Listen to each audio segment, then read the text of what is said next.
Good morning. Nandito po kami ngayon sa Alaminos, Laguna para gawin tong Fort Everest. So ngayon po isususi ko na. So yan, may mga indicators naman na nakikita. Yan. Pero wala kang makikitang display dito. So dapat niya magkakaroon kasi ng display yung sa odometer. So pati itong itong fuel gauge na nakababa. Pati itong temperature gauge. So pag in-start yan, dapat dapat yung niya, yung RPM niya, angat yan. So nangyari, hindi siya umangat. So parang blackout siya ngayon. So gagawin namin dito, babaklasin namin, then i-repair namin. Yan. So balikan namin, videoan ulit namin after na magawa.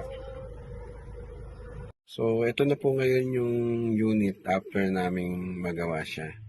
So, ayan po. Isususi ko po ngayon.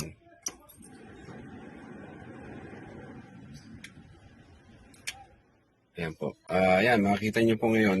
Kita na yung yung odometer, yung niya, odometer.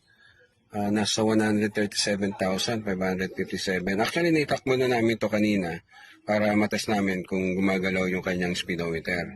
So, ayan, kanina hindi mo ilaw din tong sa handbrake.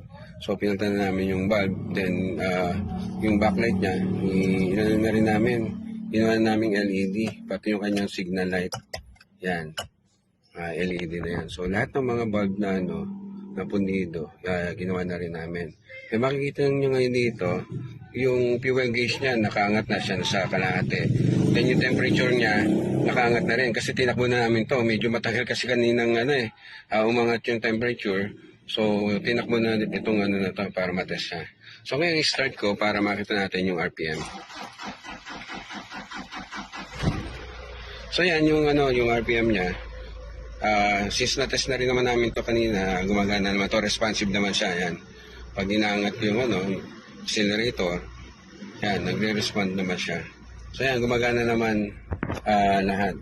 So meron na kaming isa dito na naging problema, yung sa door indicator. So ito, pinagpaalam na lang namin sa may-ari na yung ginawa namin. Basically, naman to, parang contact problem lang siya. Kaya lang, medyo ginawa namin yung mga paraan, ay hindi pa namin na fix. So meron kaming isang fix na ginawa na plug and play pa rin siya.